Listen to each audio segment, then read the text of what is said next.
یہاں دو آدمی نے بات کی، ایک کہنے لگا انظر الى هذا الذي ستره الله عليه ولم تدع نفسه حتى رجم رجم الكلاب نسأل اللہ العافیہ. کہنے لگا اپنے ساتھی سے کہ دیکھو اللہ نے اس پہ پردہ ڈال دیا تھا اور اس کے نفس نے اس کو نہیں چھوڑا یہاں تک کہ یہ کتے کی طرح رجم ہو گیا، کتے کی طرح مارا گیا، جیسے کتے کو مارتے ہیں نا ایسے مار دیا.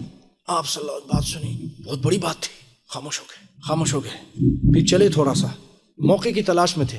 ایک جگہ گئے تو آپ نے دیکھا وہاں گدھا مرا ہوا تھا اور سورج کی تپش کی وجہ سے وہ پھول چکا تھا.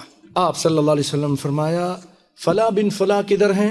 آپ نے فرمایا انزلا فکلا، اترو تم دونوں اور اس مرے ہوئے بدبودار گدھے کا گوشت کھاؤ، جو بھی اس طرح کسی کی برائیاں کرتے ہیں. آپ نے فرمایا اترو اب یہ اس گدھے کا گوشت کھاؤ. کہنے لگے یا نبی اللہ غفر اللہ لک من یاکل من ھذا، اللہ آپ کو معاف کرے، کون ایسا کرتا ہے، کون کھائے گا اس سے؟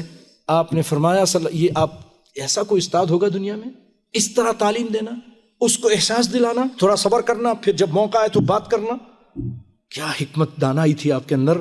پھر آپ صلی اللہ علیہ وسلم نے فرمایا کہ ما نلتما من عرض اخیکما آنفا، ابھی جو تم نے اپنے بھائی کہ جو تم نے یہ برائی کی، اشد من اکل المیتۃ، یہ اس جو مردار ہے اس کے کھانے سے بھی زیادہ برا کام ہے. جو تم نے اس آدمی کی برائی کی، اس کو کتے کی طرح موت کہا.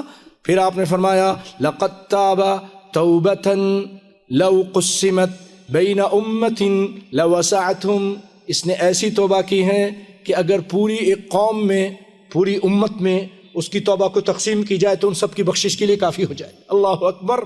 پھر آپ نے فرمایا والذی نفسی بیدی، قسم ہے اس ذات کی جس کے ہاتھ میں میری جان ہے، انہ الآن لفی انہار الجنۃ ینغمس فیہا، ابھی وہ جنت کی نہروں میں ڈبکیاں لگا رہا ہے. اللہ اکبر، اللہ اکبر.